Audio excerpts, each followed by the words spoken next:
before we start,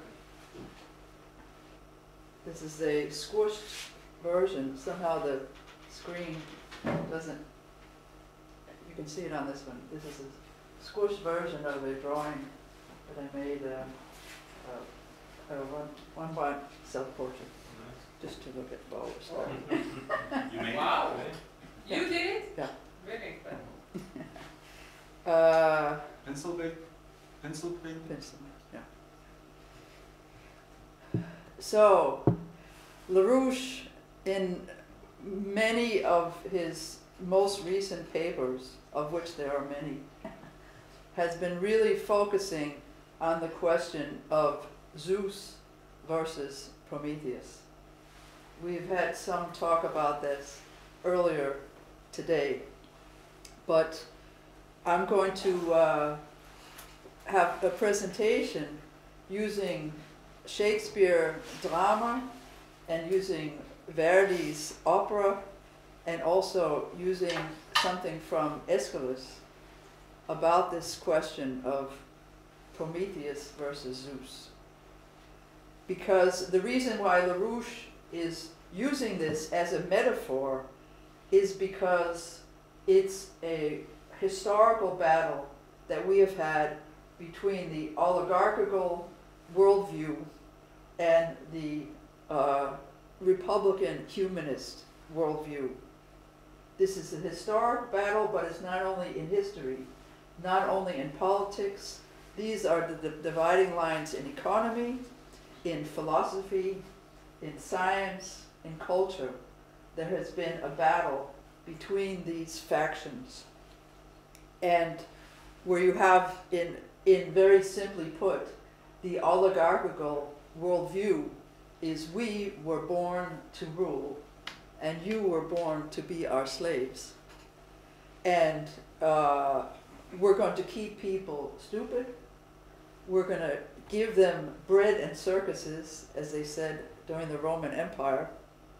And on the other side, you have the Promethian worldview, which is how can we really develop the cognitive, the thinking capacities of every single person who was born. How can we have nations who think of what can our policy be, which is also to the advantage of the other policy instead of a war policy. How can we, this was how the war in the 100 Years' War in the 1600s was finally solved with the Peace of Westphalia, where they said, okay, forget what happened before. We have to have nation states which operate on what is best for not only our nation, but from the other nations. And this then becomes the driver for economic growth and becomes the mission for the nations and the leadership of these nations. So we're going to start out with some quotes from the original play, Prometheus Bound. This was in the old ancient Greek times. They really wrote and performed many tragedies and also comedies. The Greek stage was a very important role in the Greek classical culture. And so this play, Prometheus, is actually a trilogy, but we only have the middle part called Prometheus Bound. And so we have some quotes from an old Danish translation, which Tom is going to help to recite, which will give you an idea of what is going on here. You can, the first quote is from Kratos. He is a lackey of Zeus. He's coming down to threaten Prometheus. And this is what he says.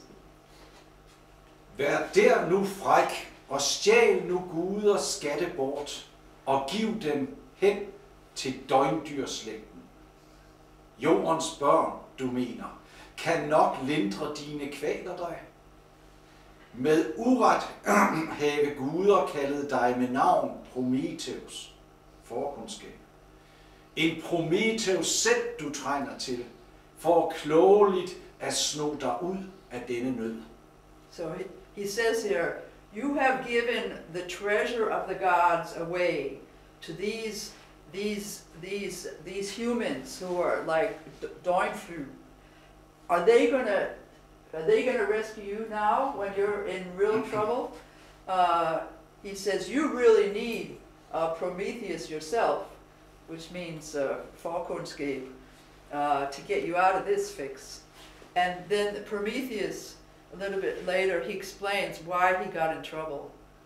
Jeg gav jordens børn en skat, og derfor er jeg spændt i dette marterår. Med snilhed bort jeg listet og gemte skjult i perlerør den ildens gnist, som lærer blev til største held for jordens børn i hver en kunst. En sådan straf jeg lider for en sådan søn. Her navlet fast med jernbånd i den åbne luft. Ve, ak, ve. So Prometheus has stolen the most precious thing from Zeus and from the gods of Olympus. He has stolen fire. And this fire means that he gave it to the human beings that Zeus wanted to simply annihilate. And with this flame, he taught them astronomy. He taught them about numbers. He taught them about medicine. He taught them about ships, how they run, all the arts. This flame is a metaphor for teaching human beings, where he says, before, human beings had eyes, but they could not see. They had ears, but they could not hear.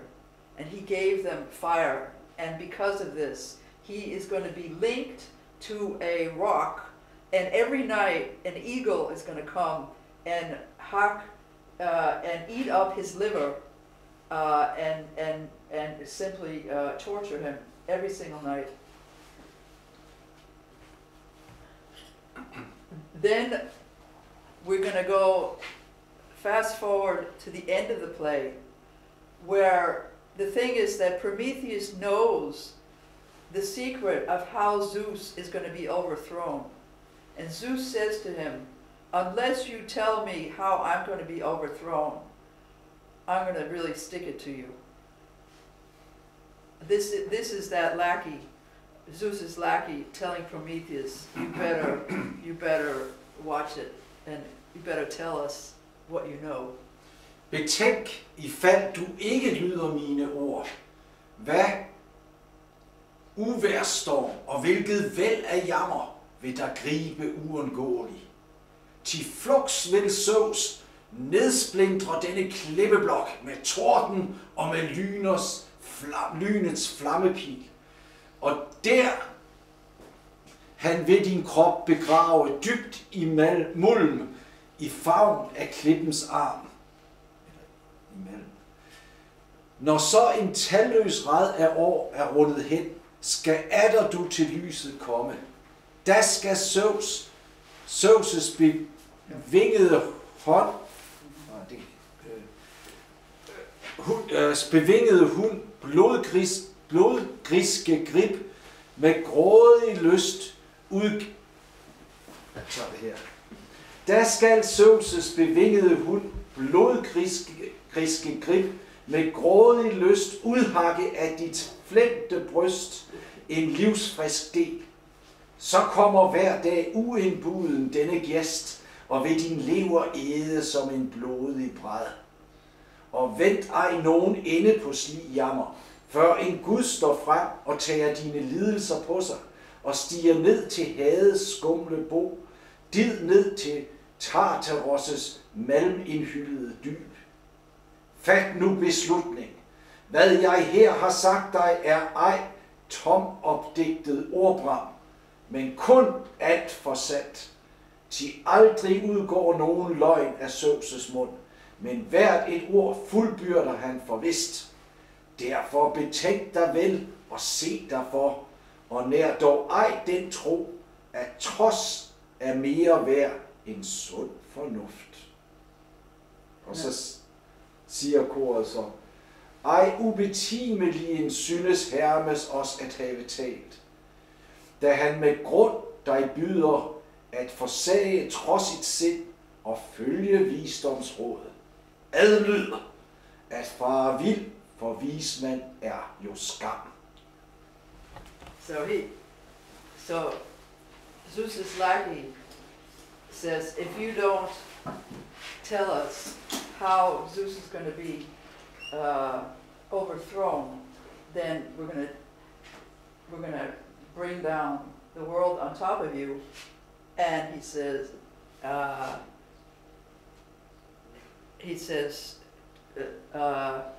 stop this. What's toss? Defiance. Stop this defiance. And then, interesting thing is the chorus, because the chorus previously in the play has been Prometheus' friend. They came to him in the beginning, but they say to him, you better listen. You know, do you think that by what's the word again? Defying. You think that by defying the gods of Olympus that you're going to get anywhere? You better give up. And Prometheus, and the way it ends, Prometheus says, never. I will never give up, because anything that happens to me, I know what's going to happen because I can see what's going to happen in the future. And let it come on, because I'm not going to tell. Because he knows that even though he may be tortured, that his enemy will never win. So, but anyway, you can see this. You know, people say to us, well, you know, you're going up against the big guys. You think you're going to win? Forget it. You know, just go with the flow. You know, why don't you quit? Why don't you get yourself a nice career and just go with the flow? There's no way that you're going to beat these guys. And we say, never.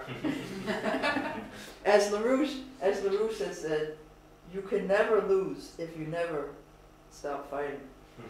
So anyway, this is it's good to read the whole play, but this just gives you a sense of the historic battle between Prometheus and Zeus. Now we're going to hop over to Shakespeare, because many of you were at the event that we had for Shakespeare on Monday, and there we had Farida sing some Shakespeare songs put to music by the Danish composer Peter Heiser. We had Daniel giving a talk about Shakespeare and Schiller, and then I gave a talk about Shakespeare and metaphor, where I was speaking about the kind of language, metaphorical language, poetical language, that Shakespeare uses to really get you to think and to really open up your imagination.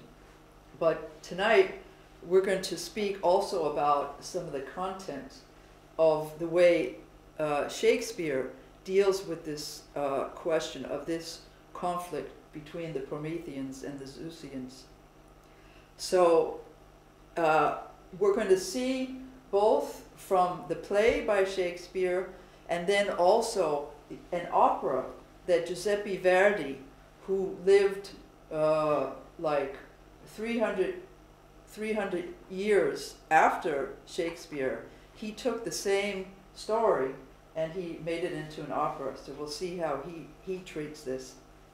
But just some background. Shakespeare did not invent the story of Othello.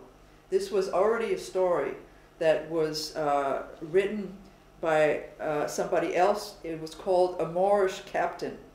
And the man who wrote this was a disciple of the great Italian Renaissance author Boccaccio.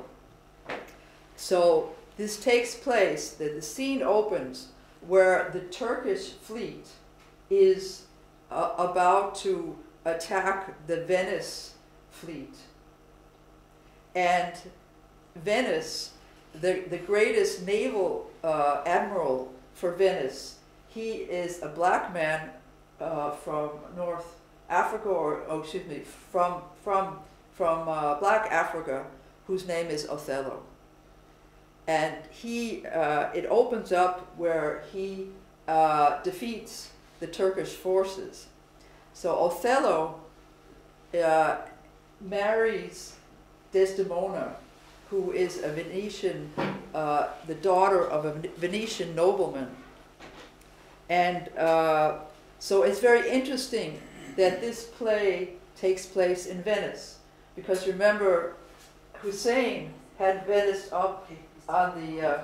Cyprus, but it's under Venice. Okay, yes, yeah. Cyprus, but it's the Venetians who are running it. Yes. It starts in Venice and then they move in the second act to Yeah. Cyprus. Yeah, but the point is that Venice was the successor of the old Roman Empire. And there's a concept called Venetian methods. Because Venice was a city-state, they were a small area, but they became the masters of deception, of manipulation. They had diplomats all over the place who were manipulating the great powers so that they could run things. And this is the background for this story. So what happens is that Othello appoints Cassio as his lieutenant. And the guy who has been his second in command, named Iago, is enraged. He said, how could he do this? How could he appoint Cassio? And he becomes dominated by revenge. So we're going to see this, because Iago says, I must make a plot to bring down Cassio, to get myself to become Othello's lieutenant. And he uses manipulation. He is an evil person, and he uses these Venetian methods. And you'll see in the first section where he says that all is not what it seems to be. He's not going to play with open cards. He's not going to say, look, Othello, why are you appointing this? I'm more qualified. What is this? He's going to use these evil, manipulative methods.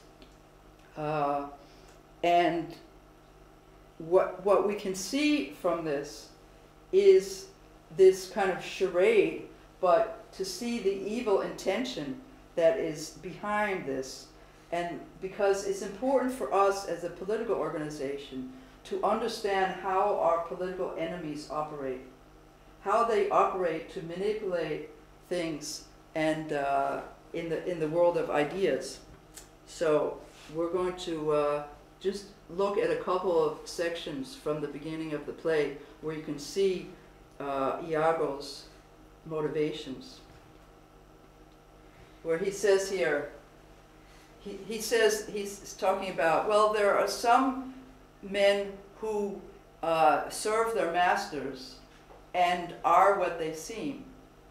But then there are others who, trimmed in forms and visages of duty, in other words, they make a face as if they were being obedient to the person who's over them, yet they keep their hearts attending to themselves and throwing shows of service on their lords, do well thrive by them, and when they have lined their coats, in other words, when they have gotten their money, then they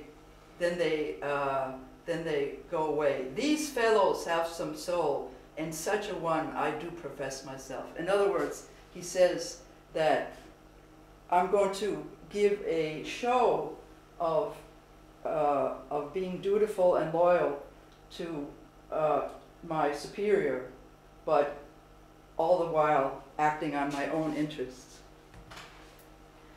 He says, I hate the Moor, as is thought abroad that betwixt my sheets he has done my office. In other words, that people are saying that he's been fooling around with my wife.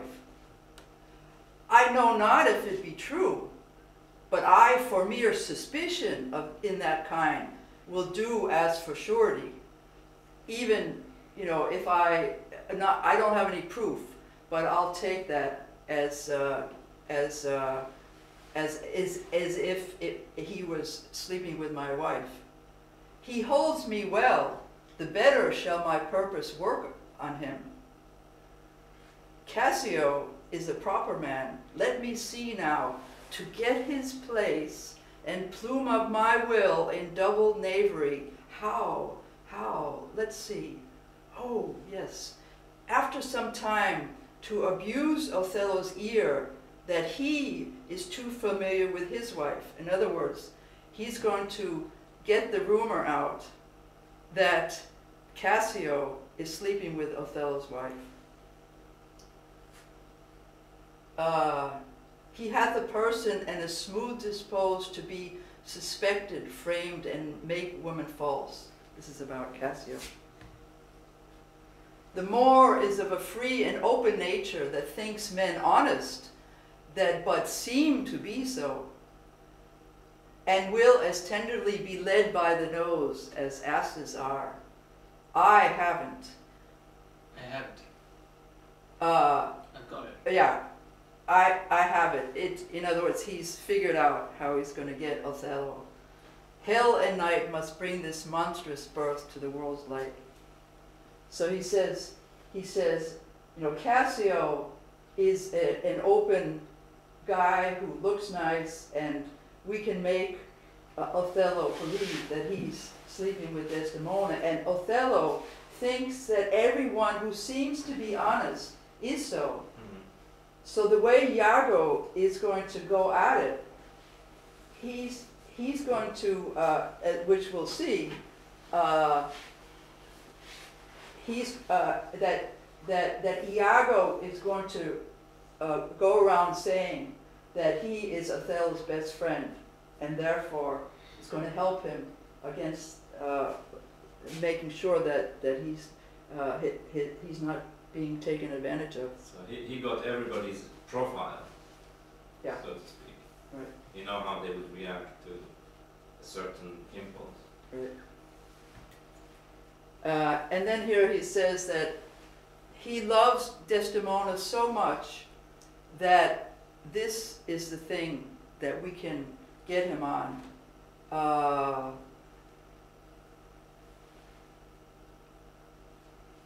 Because what he says is that I'm going to get Desdemona to, there was one thing I forgot. He sets up Cassio. He gets Cassio drunk, and they have a fight, and then Cassio loses his place. So the plot is to try to get Desdemona to plea on behalf of Cassio to get his place, and that will make Othello jealous. He says, and he'll tell Othello that the reason why Desdemona is asking for him to give Cassio his place back is really because they're sleeping together. I will pour this pestilence into his ear, that she repeals him for her body's lust, and by how much she strives to do him good, she shall undo her credit with the Moor. So I will turn her virtue into pitch, in other words, into black sticky stuff, and out of her own goodness make the net that shall enmesh them all. Do you understand? The main idea is that Iago is going to get Desdemona to plea on behalf of Cassio, and then telling the Moor that she's only doing this because she's really sleeping with him. So now we're going to see two sections from Shakespeare's play.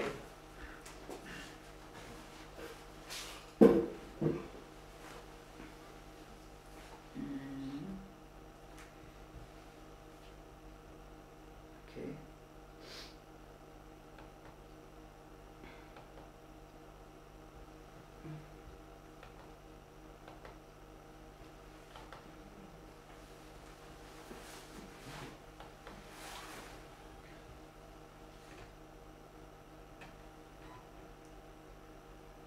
Okay, 116.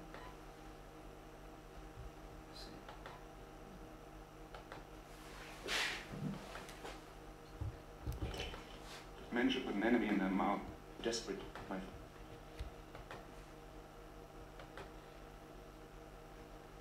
Okay, this is a scene where Iago, this is Iago, this is Othello. Which one? This is Iago, Okay. this is Othello. It's played by Anthony Hopkins. He's a well-known. The other guy also. This is a scene where Iago first tries to introduce the idea that Desdemona is untrue to him.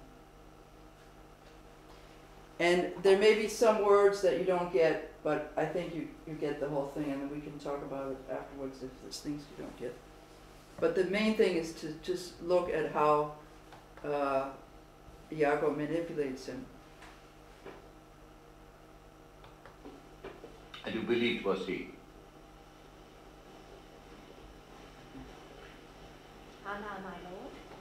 That's I think Desdemona. the captain's at the Citadel. Why then tomorrow night? On Tuesday morning? She's pleading Full for of him. poise and difficult weight. And fearful to be granted. I will deny thee nothing. Whereon I do beseech thee, grant me this, to leave me but a little to myself. Shall I deny you? No, farewell. The world has the moment. I'll come to thee soon. Amelia, come. Be as your fancies teach you. Move the cursor. Or dare you and then be? it will- I Yeah, be. yeah.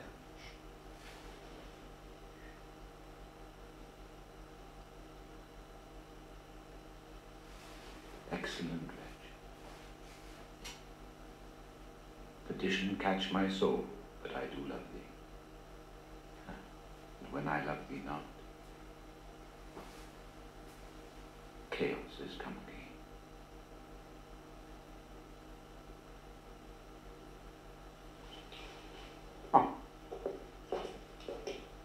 Noble lord, What dost thou say, Iago? did Michael Cassio when you wooed my lady know? He did, from first to last. Why dost thou ask? But for a satisfaction of my thoughts. Why have thou thought, Iago? I do not think he had been acquainted. Oh yes, and went between us very often. Indeed. Indeed. Aye, indeed. Discernst thou aught in that? Is he not honest? Honest, my lord? Honest? Aye, honest. My lord. For aught I know.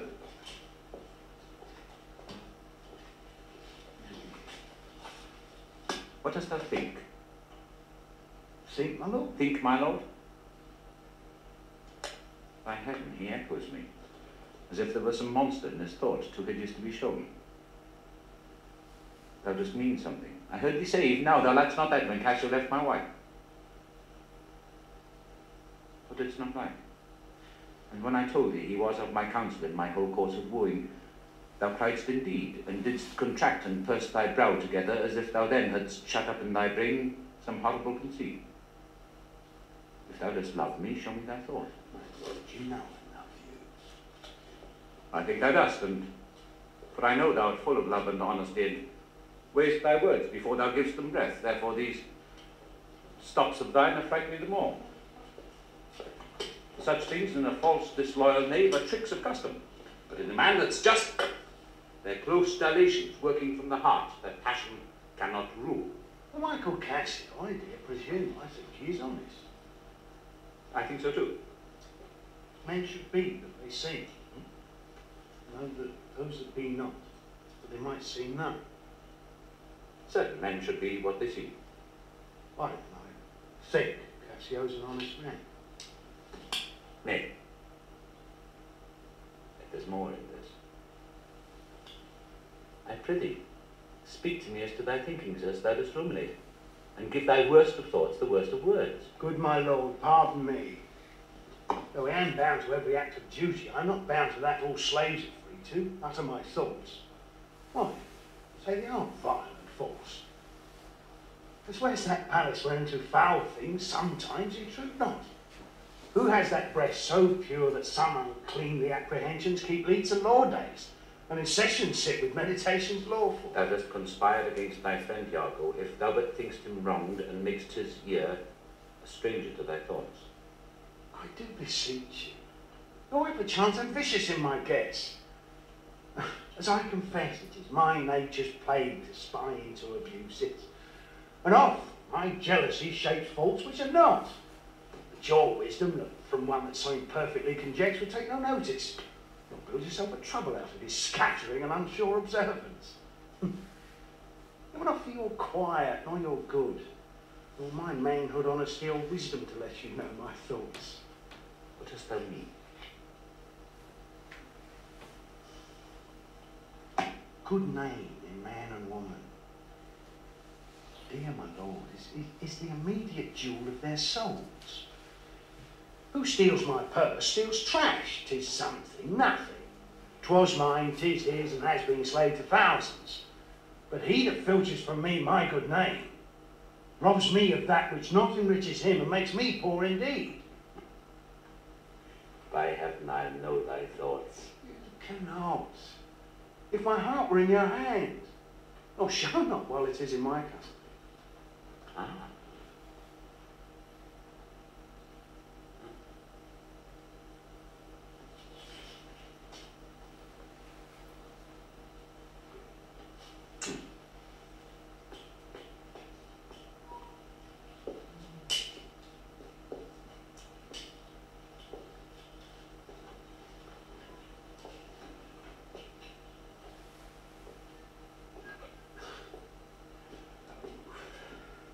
Beware, my lord, of jealousy.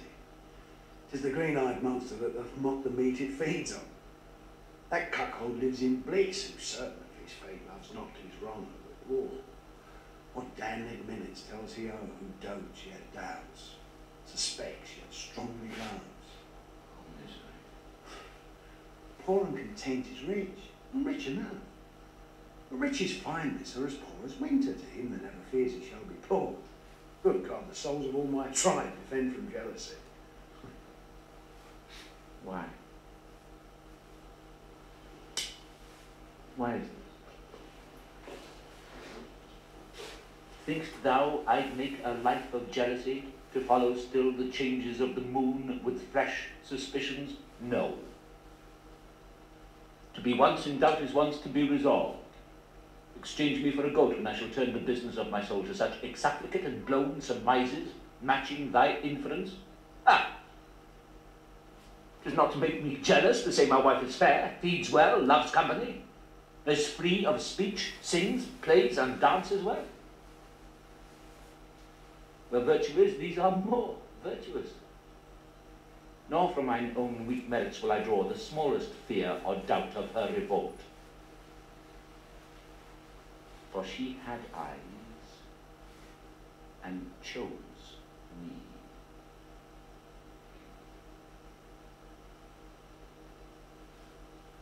No, Iago. I'll see before I doubt. When I doubt, prove. And on the proof there is no more but this. Away at once with the love of jealousy. I'm glad of this. But I shall have reason to show the love and duty I bear you with frankest spirit. Therefore, as I am bound, receive it from me. I speak not yet of proof. Look to your wife. Observe her well with Cassio. Where you're thus, not jealous, you're secure. I would not have your free and noble nature out of self-bounty be abused. Look to it. For I do know our country disposition well. In Venice, they will let God see the pranks they dare not show their husbands. Their best conscience is not to leave it undone, but to keep it unknown. Dost thou say so? She deceived her father marrying you. And when she seemed to shake and fear your look, she loved them most. So she did. Why, go to them. She that's so young could give out such a scene as to seal her father's eyes up close as open. He thought it was witchcraft. But pardon me, I am much to blame. I humbly do beseech you of your pardon for too much loving. I am bound to be, rather. I see this hath a little dashed your spirits. No, not a jot. Not a jot. I fear it has. I hope you will consider what he spoke comes from my love. For I see you are moved. I pray you not to strain my speech to grosser issues, nor to further reach them to suspicion. I will not. Should you do so, my lord, my speech should fall into such vile success as my thoughts ain't not. Cassio's my worthy friend. My lord, I see you are moved. No, not much moved. I do not think that Desdemona is honest. Long live she, sir. Long live you to think so. Yet,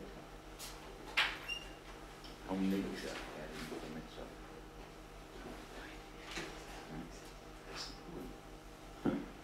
Oh, it's to be bold with you, not to affect the many proposed matches of her own client, complexion and degree, whereto we see in all things nature tends. One may see such a will most rank, foul disproportion, thoughts unnatural. But pardon me, I do not in position distinctly speak of her. Though I may fear her will, recoiling to her better judgment, may fall to match you with her country forms, and happily repent.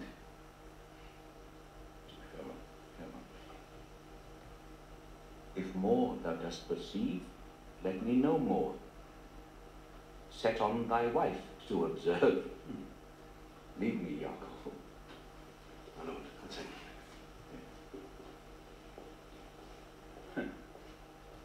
Why did I marry? This honest creature doubtless sees and knows more. Much more than the enemies. I would I might entreat you to scan this thing no further. Please, time.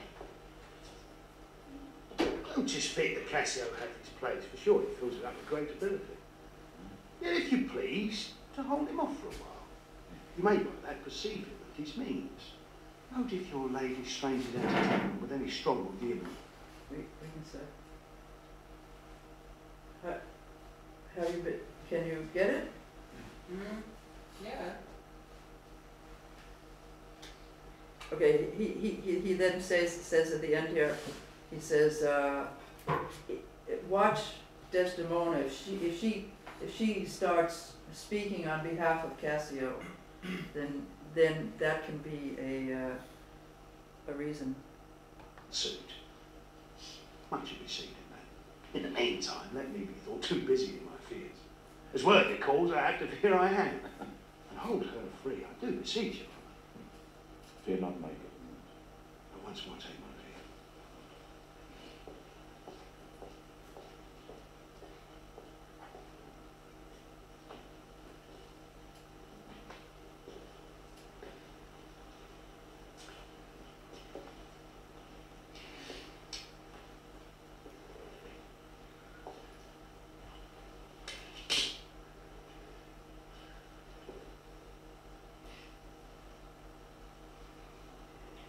This fellow's of exceeding honesty, and knows all qualities with the learned spirit of human dealings.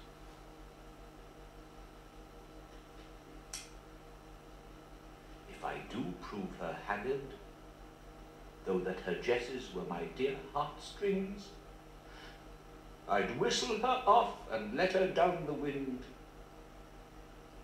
to prey at fortune. Happily, for I am black and have not those soft parts of conversation that chambers have, or for I am declined into the vale of years. But there's not much.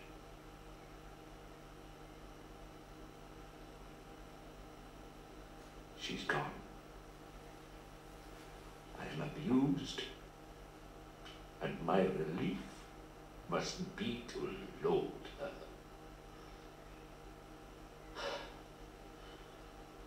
Oh, curse of marriage, that we can call these delicate creatures ours and not their appetites.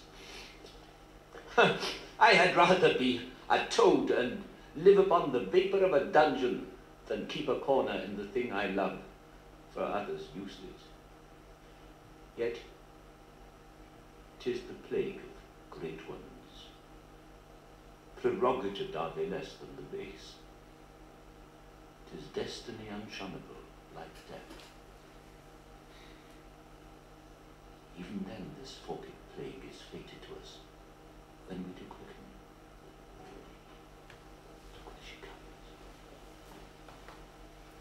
If she be false, oh, then heaven mocks itself. And not believe it. So we skip to the second section. And this is one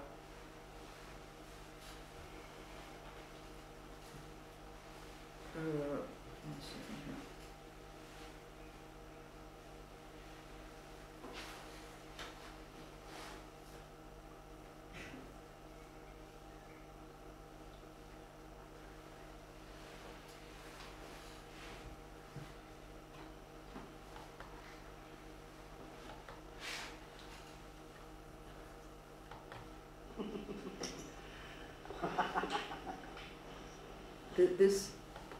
This handkerchief was something that Desdemona had, and she lost it, and Iagos. Where did she get it from? But that comes later. Oh. He tells about that.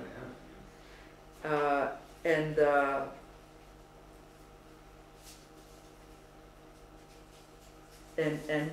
then Iago's wife Iago demands that Iago's wife, who's her maid, give it to him to be used in the plot.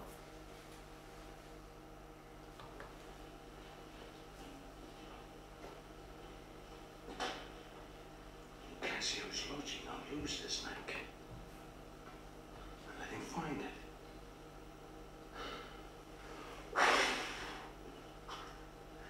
Trifles light as air to the jealous. Confirmation strong as proofs of Holy Writ. This may do something. The war already changes with my poison. Dangerous conceits when their nature's poisons that at first are scarce found to this taste. But with a little act upon the blood, burn like the mines of sulphur. I'd say so. Look where he comes. Not poppy nor mandragora nor all the drowsy syrups of the world shall ever medicine thee to that sweet sleep which thou owed yesterday.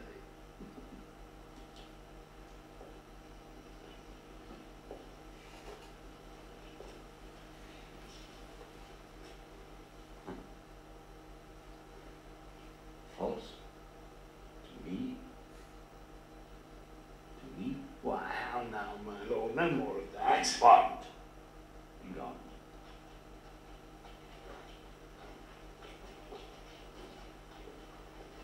Thou hast set me on the rack. I swear 'tis better to be much abused than but to know it a little. Now, my lord. What sense had I of her stolen hours of lust?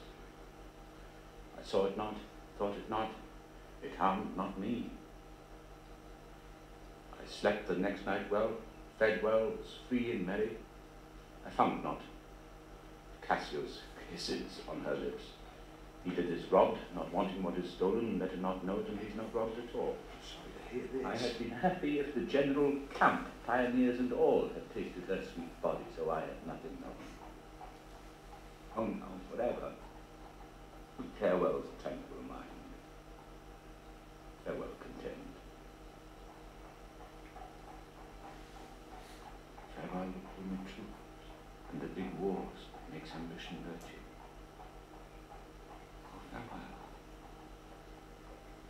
thou the neighing steed and the shrill trump, the spirit-stirring drum, the ear-piercing pipe,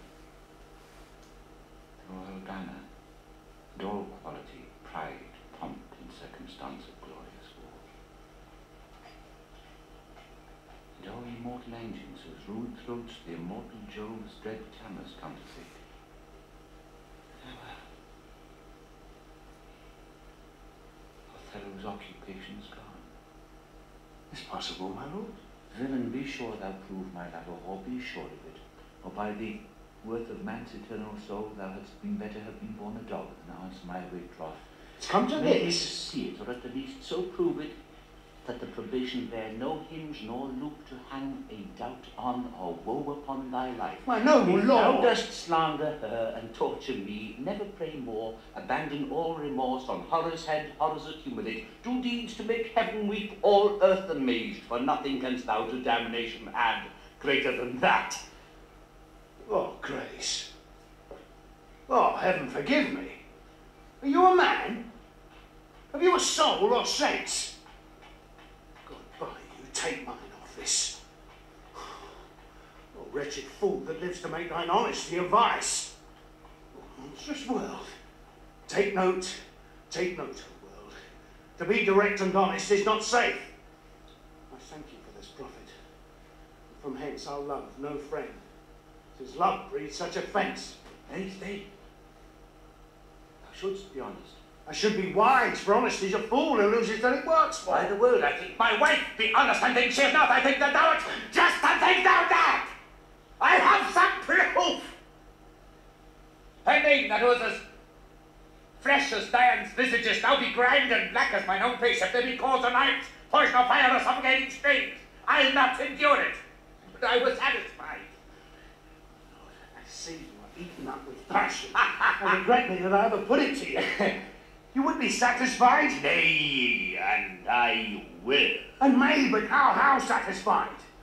Would you, the supervisor, grossly gape on? Behold our top? Step on the person! What a tedious difficulty, I think, to bring them to that prospect. Damn them then, if ever mortal eyes do see them bolster more than their own. What then? How then? What shall I say? Where's satisfaction? It is impossible you should see this. Well, there's prime as goats as as stalk as wolves in pies, and fools as gross as ignorance made drunk.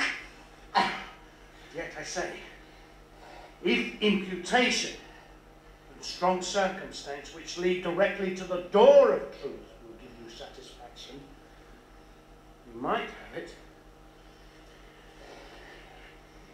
You give me a living reason. She's disloyal. I do not like the office. Since I entered into this cause so far pricked with by foolish honesty and love, I will go on.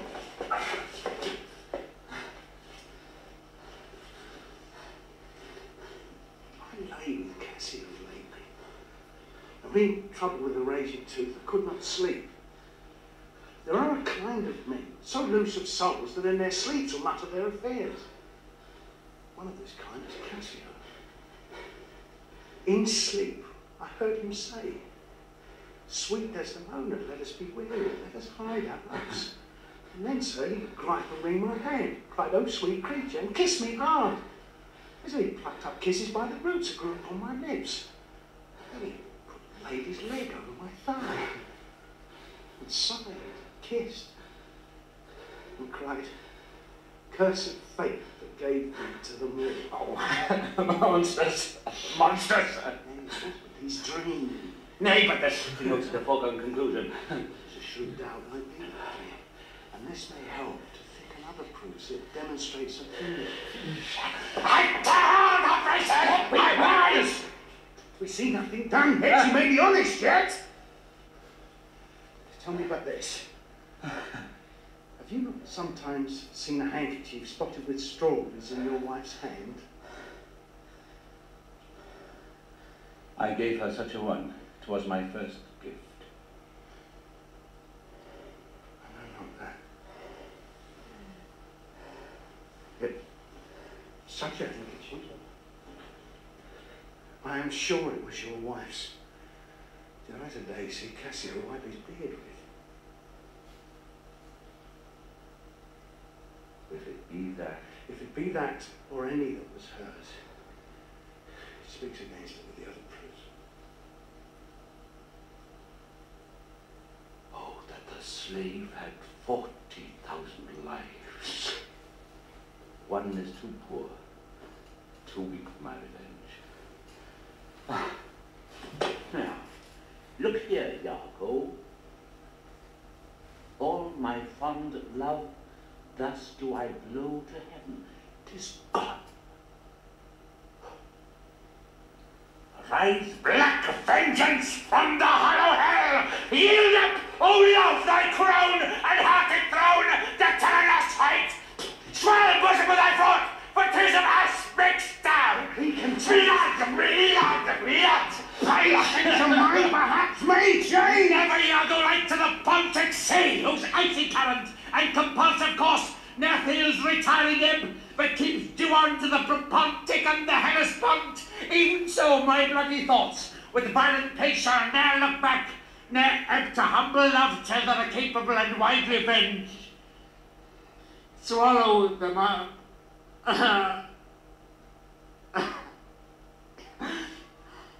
Now, by yon marble heaven and the due reverence of a sacred vow, I here engage my words.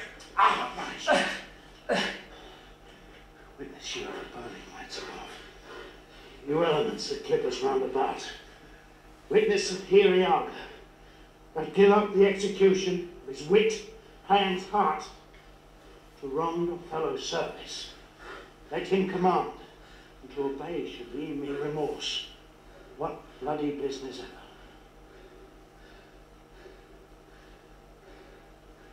I greet thy love, not with vain thanks, but with acceptance bounteous, and will upon the instant put thee to it. Within these 3 days, let me hear thee say that Cassio's not alive.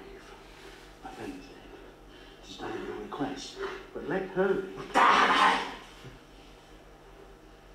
Look me up. Damn her. Damn her.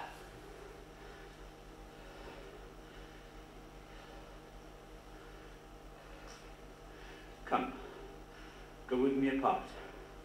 I will withdraw to furnish me with some quick means of death for the fair devil.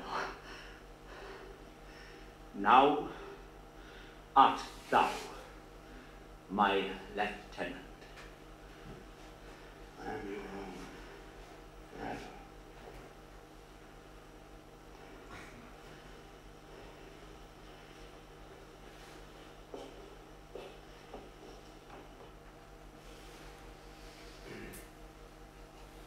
Poisoned his soul. Draw But by he, draw. but he does it also by saying, don't let jealousy invade you. I mean, he's all the time, Because he has He's- to keep this, that his friend, He's his loyal his friend, friend. he's looking. it's this, like you see different times where he's, like in the beginning of the first section, where he says, is Cassio honest? He says, he seems to be honest. It's always this thing of perception of what you're seeing and what is the real intention behind that Shakespeare's working with and making with the characters. Because Iago seems to be his friend when he's feeding him this poison, the next poison, the next poison. She seems to be honest. But do I believe it? Do I not believe it? What is she? And you see how, so now we're going to go over to, But he also really sets him up with saying that don't talk to them directly, say this, and if she says that, then it's proof, right? Read the signs, you know. Don't bring it up directly. Did you sleep together? What's going on? No. Look for this, and then, you know, he concocts the trap. You know, so that's all based on suggestion and symbol, and there's never any direct exchange on anything. And he's able to create that world, right? Where it's just read the signs, just don't, Yeah, this with the handkerchief, yeah. where he says, if you see Cassio with the handkerchief, that's the circumstantial proof. It's the yellow cake. Right. What Blair gave to Colin Powell to read at the UN about the Iraqi weapons. He said, this is the proof, go read it in the UN. This is your proof. And Colin Powell walked into the trap. But he's already planted the seed of mistrust. So, I mean, first he plants it like very discreetly, and then he lets it grow and grow and grow. And when it's like grown big, then he suddenly becomes more bold in his accusations, like he did there, where he said, talked about what he was dreaming, what he was saying in his dreams, and doing.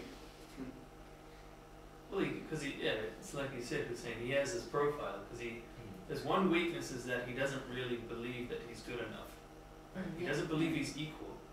He has this idea, I'm a black guy, I'm not like everyone else. So that's what he plays on, and that's the first thing where he somehow says, yes, I believe that she might not love me for who I am, and from then on it's just dominoes, They get harder to lift up. And this Iago is also this false honesty. Yeah. Because that's one of the weaknesses of Othello also, that for him honesty is everything. Then he can do whatever for his friends if honesty is the relationship between them. For him it's so important, so he values that over everything else, even his love for Desdemona. But it's a false honesty, of course. But I mean, Iago is it's very interesting to see his game. That it appears like it's honesty that he nearly out of fear would not like to be honest, but finally he surmounts the fear and he is honest. So it's an interesting game. It almost risks his life, tell the truth. Yeah, exactly. And that's why Othello is respecting him. Right. And the object, the plot is based on the love, the love that Othello has for Desdemona and the love that she has for him. I mean, she has tremendous love for him. She, she married a black African because she loved him for his character, and her father was against it, and in the opera even more, and then he puts the poison in this most special, the most, there's two things that Othello lives for. One is his love for Desdemona, and the other one is his role as the great admiral. And you also saw that he said, why did it come in the middle of all this, where he says, well, I cannot be an admiral anymore.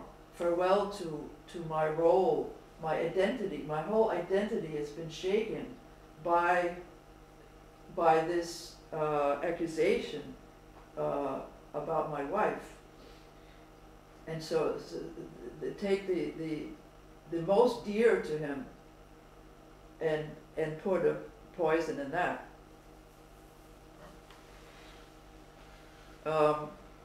Also, Othello is naive. I mean, this way, his trusting ways is also his weakness, because he has a naive approach to this trusting. He's not, but Iago, he treats all the other characters with the same method, because Desdemona trusts him, Cassio trusts him, Right. There's this other character he uses Rodrigo. Rodrigo. Yeah. So he He's like approaching everyone like he's their friend, and then they trust him because he's bringing them something special, you know. He wants to involve them in something which is valuable, or telling them the truth, or trying to help someone. And that way he knows something, he knows a process which no one else knows the details, they only know their part. Yeah. Right. But it's all based on seeming, that he seems to be their friend, and that none of them, until the tragedy is that none of them see through his seeming to his real intentions until it's too late. Yeah, because they are truthful. They are relying on him. It's not easy to see when you're truthful.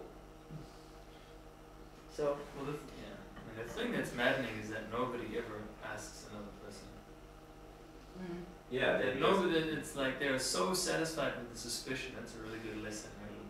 That they take that as payment. Right? Now I have suspicion. Now I have something, you know.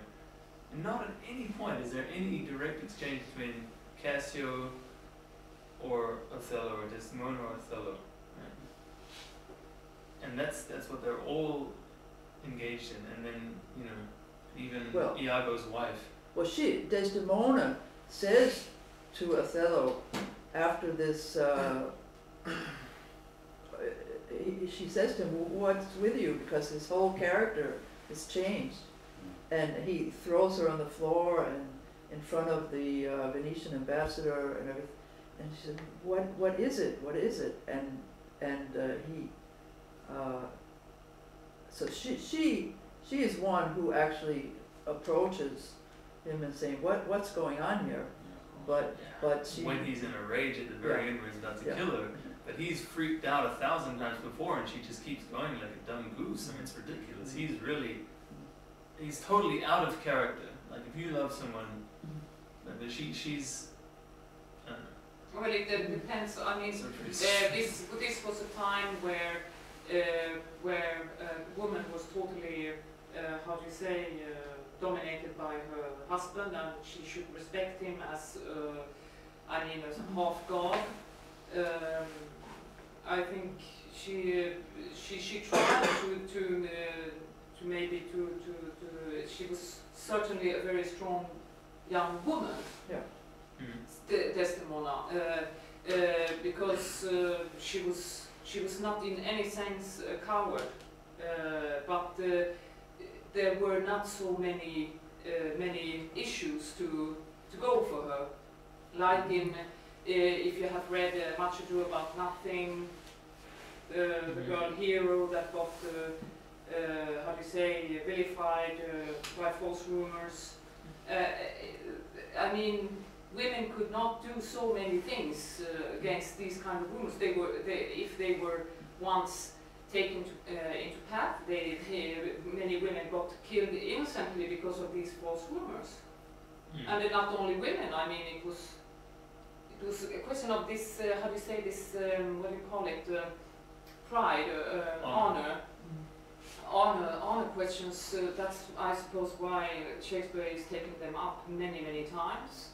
That also people are getting lured into this. Oh, she has been unfaithful. He has done this, and then they are.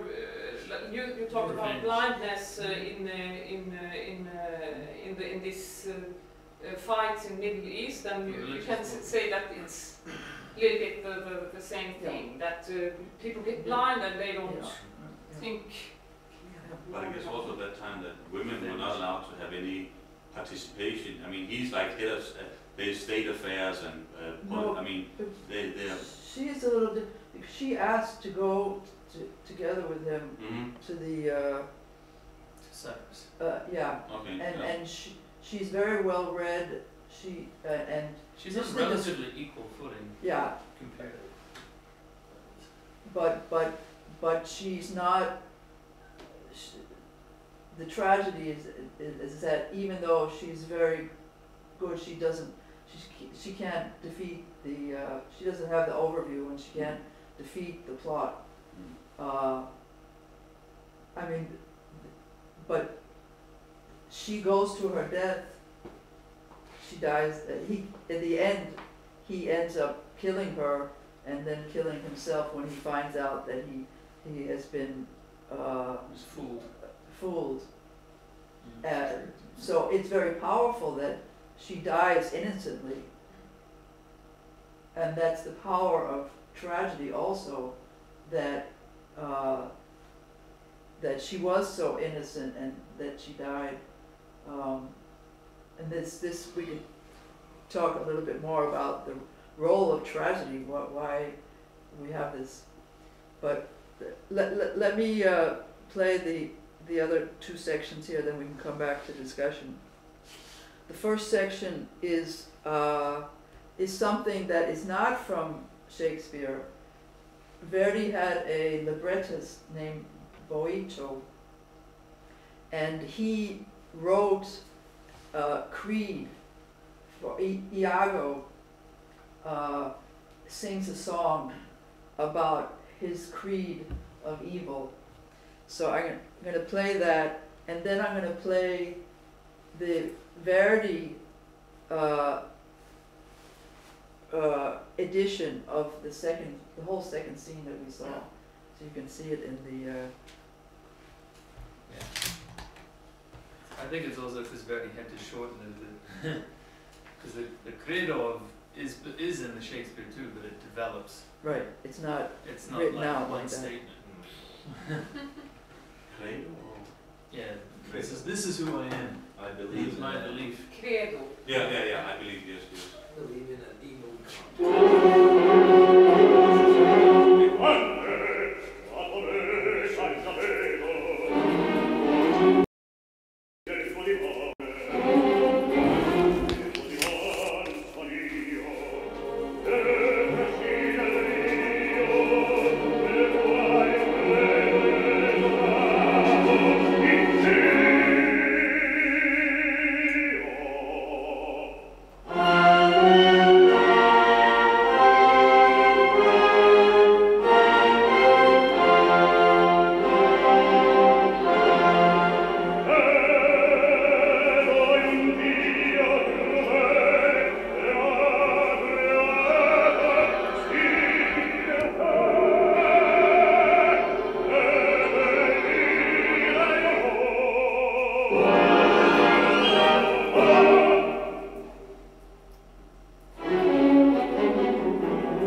it's his destiny to be evil, but then you see what he says, that his view of an honest man, he can't conceive of an honest man.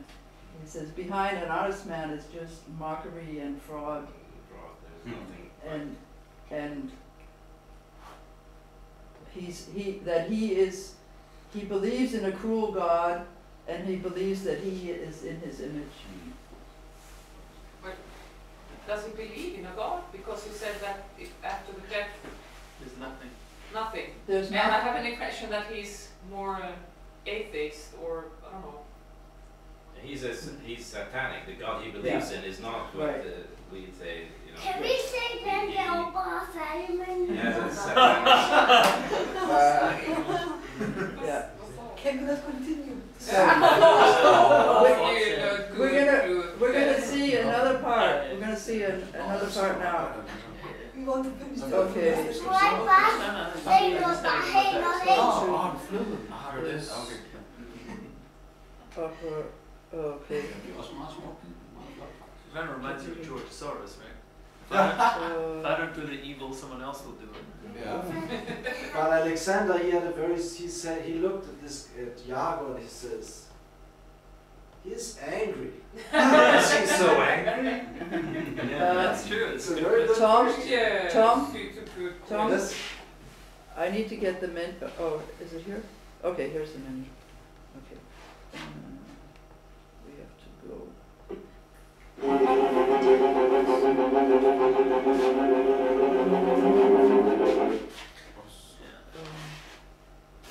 Richard III has something similar, right? Where he says, I was born, the dogs even bark after me, I'm such a cripple, so I'm doomed to do this evil because I'm misfigured and I'm maltreated, But this evil God belief is also like, I guess the Master is also expressing the same, exactly the same ideas. Okay. I think it's here. Obama was calling himself a mongrel, right? A mix of dog races. What did he say he called his He head? was calling himself a mongrel. Okay, this is the exact same part as the second part we saw.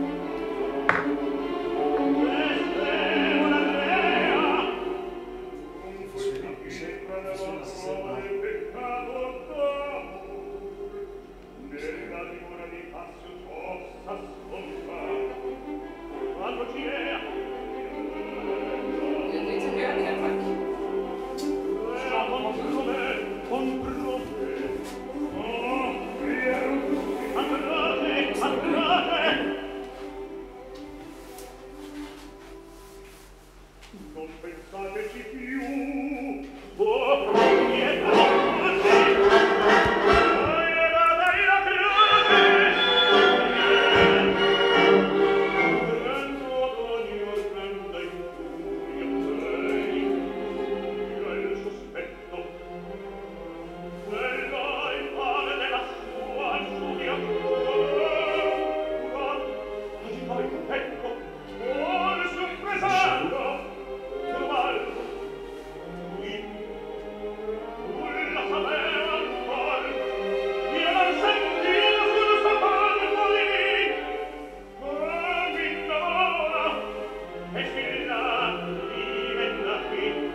the lights.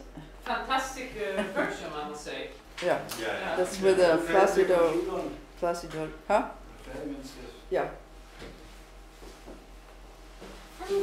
So,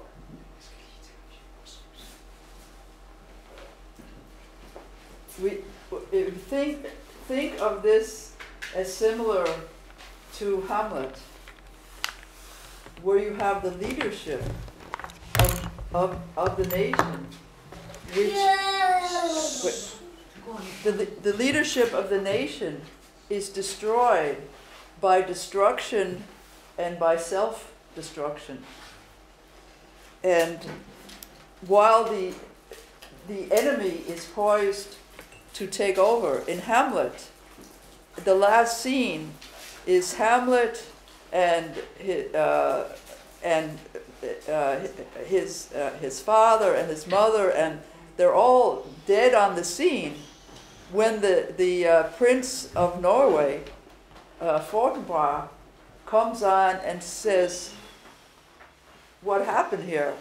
The whole Danish leadership, through the tragedy and through not being able to get out of the tragic consequences, at each point when there was a possibility to choose another way, they kept on going step by step by step by step into destruction and self-destruction.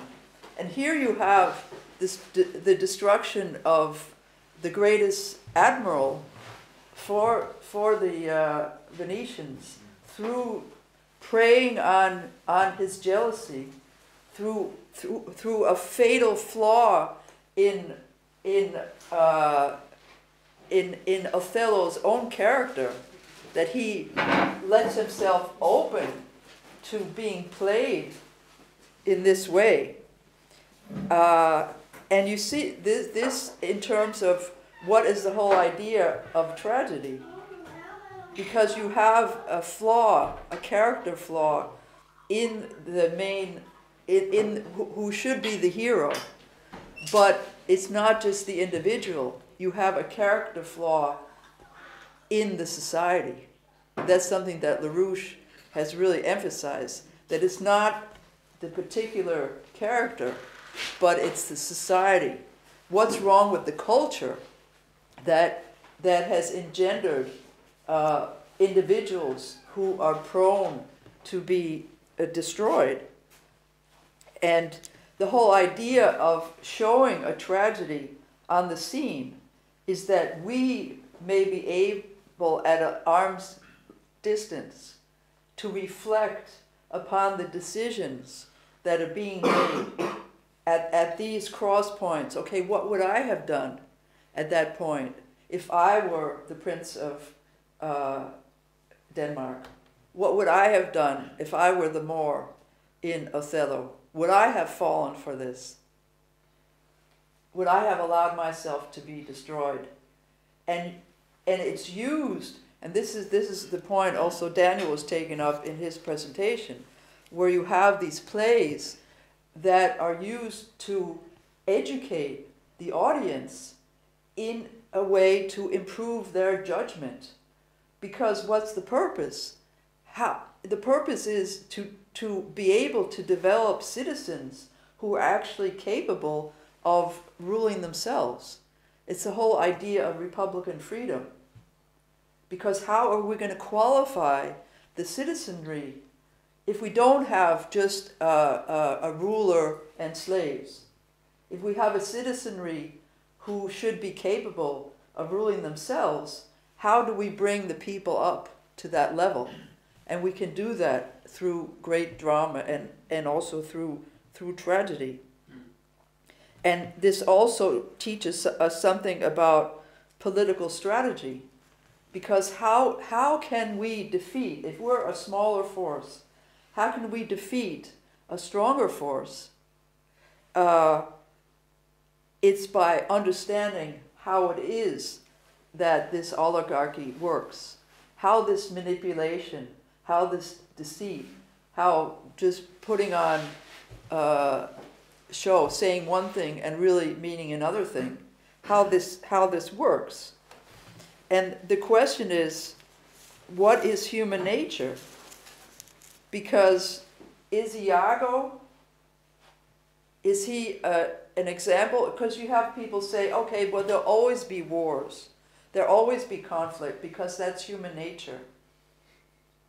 But is Iago human nature, or is Iago a perversion of human nature?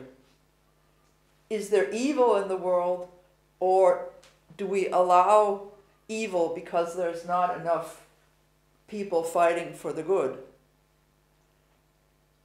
In other words, what Shakespeare and Verdi are showing before you is not a way of saying, and the whole idea of Prometheus versus Zeus is to not just go say, okay, but it's in human nature to be evil. It's in human nature to be envious, to want to be jealous. But you have this as a perversion of human nature that some people are, because of their design, because of their intention, are preying on. But how can we create a society that can be strong enough to eliminate this perversion of human nature? And one way that we can do that is by shining the light on the Zeusian methods. What are their intentions? What is the methods? And we can counterpose this to real Promethean human nature. And this is the point of becoming active in the political fight. And classical culture, things like Shakespeare, Verdi, like Schiller, these are actually very powerful weapons in the fight for having an insight into the human character, into the problems of the human society. And the artist, people like a Schiller, like a Shakespeare, like a Verdi, they have a very special role, because as Schiller wrote, the artist can only fulfill their function if they are on an enlightened level, if they really work with themselves to get rid of their the things that pull them down, and to be at in a sublime level. And it's important that we learn about these great productions of the past so that we can take it further, the way Verdi, I mean, you saw the Shakespeare, which was very powerful, but the Verdi was also very, very powerful in its own way of heightening, I think, the drama in it. And one thing, I mean, we just saw the English subtitles. I don't know how the translation was of the original Italian. I mean, if Boito really captured the beauty of the language of Shakespeare, we don't know. We saw in this second part that he followed pretty much the whole storyline. We don't quite, I can't make a judgment about the level of the language, but the point is that Verdi took many plays from Schiller and from Shakespeare, and he made operas out of them, because he said, these are the greatest dramas. I'm going to try to set music to this to bring it up to a new dimension. And we then should should study these so that we can then take it to a new level and create a new cultural renaissance. And we take these insights to create the political changes that we need. Schiller said that the way to freedom is through beauty. and that it's through beauty that we can help to uplift humanity away from Zeusian bestiality. You know, how can we educate not only the intellect, but how can we educate the emotions of our people so that they do not act as bestial people, but are on a high moral as well as intellectual level. It's not simply knowing a lot of things, knowing a lot of facts, but how can we raise the moral education of the people? So we appeal to all to join in the political fight and the economic fight to get justice, but also to engage in classical culture, to experience the joy of creativity, and to take advantage of the self-reflection that the great artists give us, so that we can carry the torch further for humanity. Thanks. Thank you very much.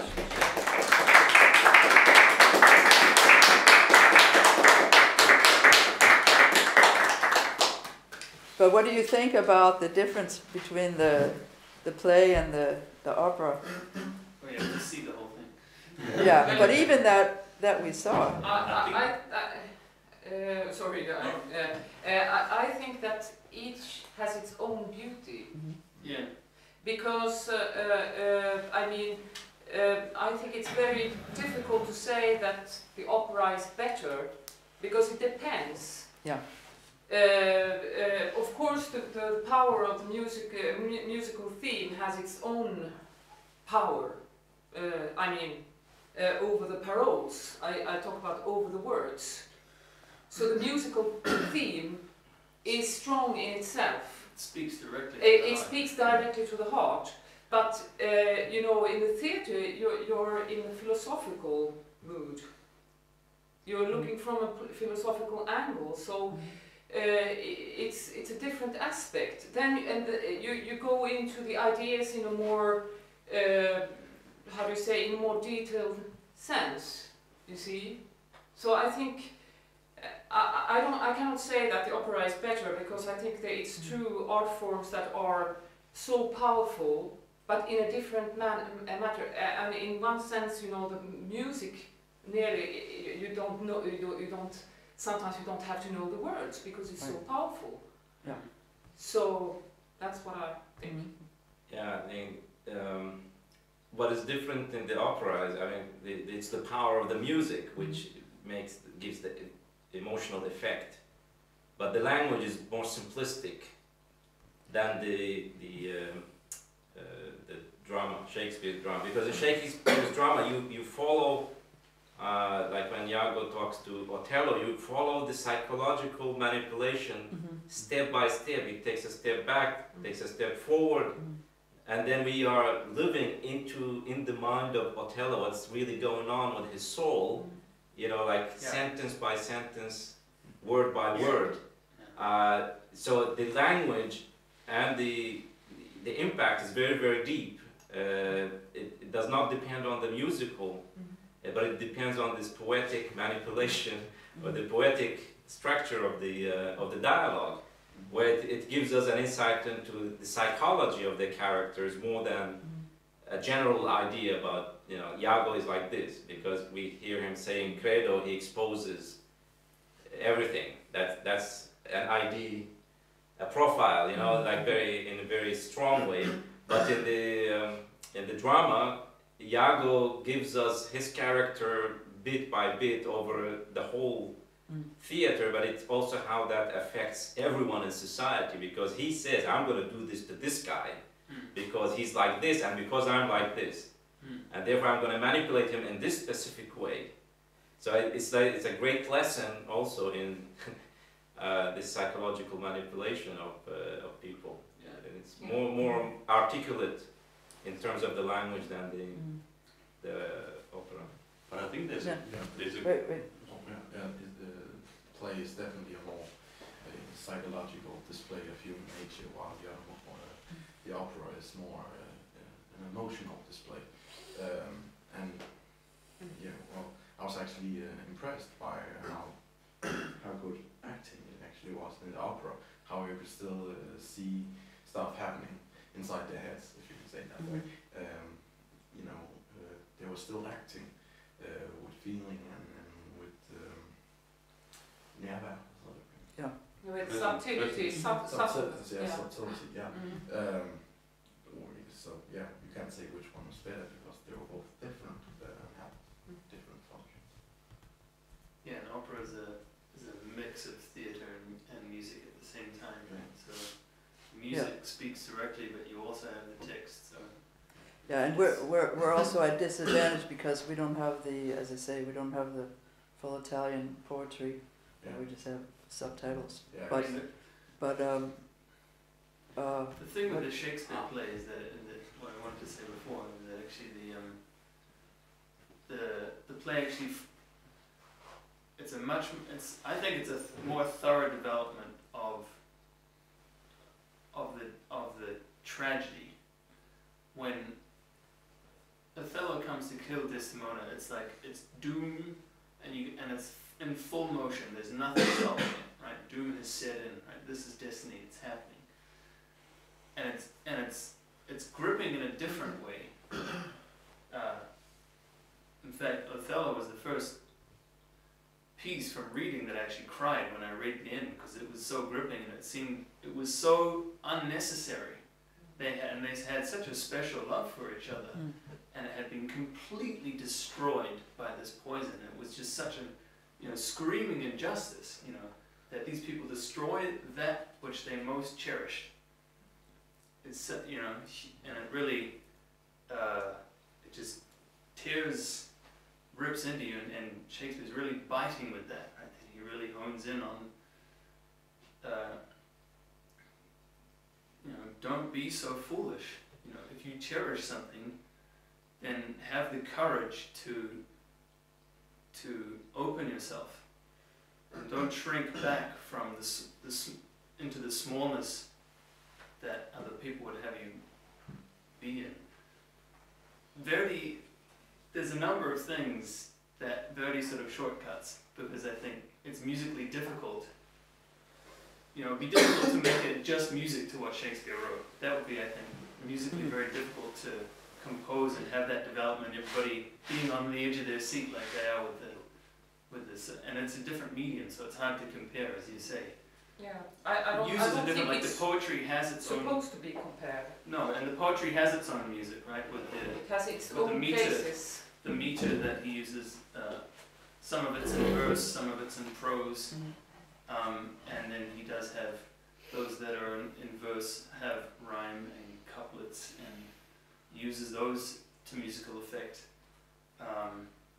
So he knows how to grab the attention's audience with that way. He also knows how to grab the actor's audience, because the actor, through that composition, has an idea of how to convey it. So it's very different. But obviously, there's something that spoke to Verdi about this idea that he said, I have to put this to music because people have not learned this lesson yet. I think also the most important question is, why don't we have Shakespeare in school anymore?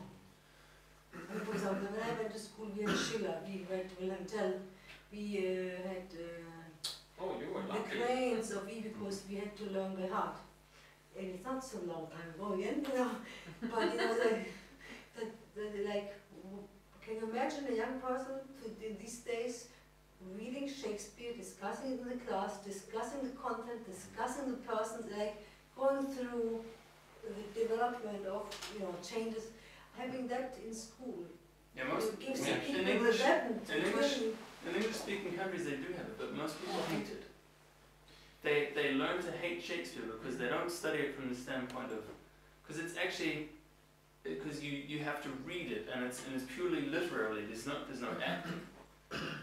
if you could try to, because it's only through acting and reciting poetry that you make it your own.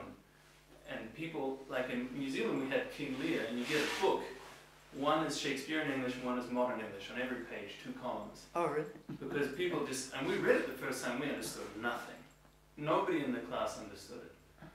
And because you're forced to do it from studying it as a text, there's no appeal to it because the life is not there. Yeah, exactly. The life of the poetry has to be, you know, it has to be acted. So, and a lot of people that learn the Schiller also, they don't like Schiller because of the way that they're taught it. That's good, but most people don't. But you have the idea of, like you were speaking about the Arab Renaissance, of taking the best from every culture and making it your own. I mean, this is the idea of defending national sovereignty, defending a language culture which has a specific cultural background, but not being, but at the same time being able to appreciate the best of the cultural contributions from the other places. That yes, Beethoven was German, but in another sense, Beethoven was not German. He was for all of humanity. And what we try to do in the Schiller Institute is to find these very special gems from each different culture, from each different language culture, and make that available for everybody, at the same time realizing that it's important that people in their own language culture can be able to have influence on the decisions of their own nation, and can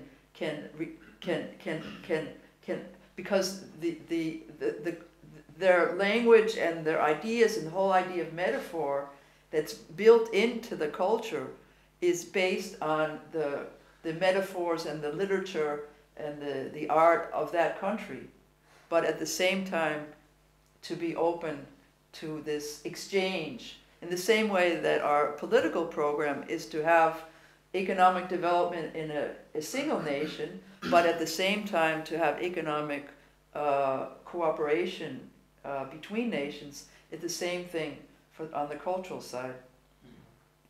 Because that's very true, because like even in practical life, and if you have a group of people working inside a box, doing certain kind of work in a specific way, like being inside a box, and then somebody comes from outside and immediately can identify where things could be made better, because they are not acting from that box, because there are certain axioms which get built in as habits in the culture, which prevents people from moving somewhere else to improve what they are doing, because they become comfortable to their habits, even if they are somehow good, but they are not improving so great. It's like even in work, like you have a new person coming to an office or to a workplace, and then they say, well, this thing could be improved, this thing could be improved. Others cannot see it because they're so used to doing the same thing in their own manner. But that's why it's like a little bit an injection of new ideas from another culture can help improve the culture itself. Yeah. Sorry, just to finish I mean, it's just, the point is that I think most teachers, especially English teachers, they do it because it's a great tradition, but most people don't know what's in there. I mean, you don't have many teachers that are able to really convey it lively, right? And take students along and say, you know, this is what's in there, you know. Yeah. And so for them it's a burden, and so because it's burden for the teachers, it becomes an even more burden for the students, right? They should bring them to a Shakespeare play. Yeah. Yeah. I must say that I had a different experience. We had an English teacher in high school who was very impassioned, and we went through Macbeth and some other ones. I'm not sure, and people were actually enthusiastic. Yeah. But because the teacher was very impassioned. That's so because you have also the split between theatre class and literature class. It makes no sense, you know. And then in drama you do like some weird games, and then in literature. I mean, this is the Shakespeare year because of his 450th birthday, so this should be made an issue because young, you know, the biggest, and the ones which really lose actually the ability to learn about themselves is the young people. But if you as a teenager, you know, you're getting up there at 17, 18, you know, teenager, but also this bit above, this age between 14 to 20, I know, 22 or something, there's this age where this happens so much, and your emotions are upside down all the time, and then, you know, if you have to struggle with something like drama, and like, you know, you get to work with some of the things which is also, you know, somewhere you work on them as a person. It's some of the intrigues, and, you know, everybody knows about it. There's always somebody in the class who makes intrigues, right? Things like that, it's just, it would be just such a big, important tool to really create a renaissance in the youth. Sure. Yeah. But I think that the opera, I mean, it does help a lot in, because I think that the theater is much more difficult actually to get a good interpretation, or to do it in the right way, because you have, I mean, there's many ways where, I mean, you have to have very good actors to actually perform a good Schiller. Good opera singers also. Yeah, but I mean, opera singers, you do, I mean, you do have an advantage through the music. I mean, of course, they also have to do some acting, but it still helps a lot on the way in the music of communication. That's what I would. No, but just come back to this. This was the language. I mean, if you can get young people to work on something which is, you know, it seems like I don't understand this. To see that, wow, I begin to understand it. There's something here. Yeah. Once they understood, somehow a page, I don't know, the content, then they get intrigued and say, this is great. I mean, yeah, I mean, you have to work in it. Like when I would not just go to the DVD of the play. I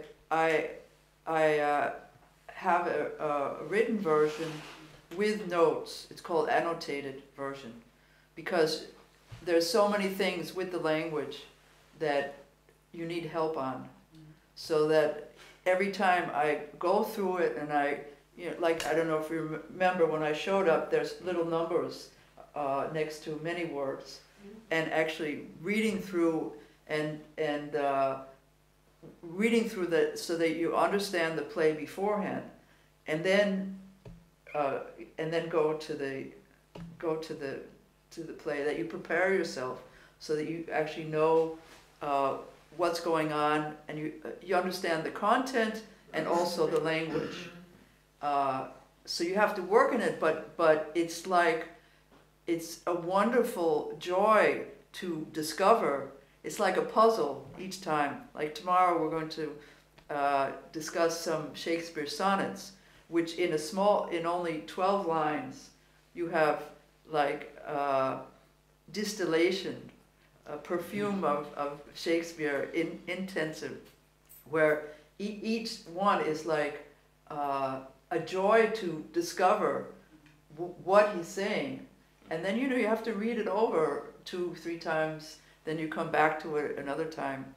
But it's something that, because both the content and the form are on such a high level, that this is what is great about things we call classical, is also because these works have lived for 450 years and are just as relevant and insightful to us, speak to us today, just as they did to people in his time. It would be great to have maybe make workshops around the dialogues. Yeah. If maybe you study a dialogue and the history behind this piece, and then make it in a workshop. Do you want to Would say be great. something? No, I have to leave, but Right. I really appreciate being here, because it's so enriching every time I come to Denmark. I'm so full of ideas and thoughts when I go home. So I thought thank you you very wanted to much. make a monologue now. No. And we thank you very, very Thank much you. for Yeah, thank you. coming and sharing with us your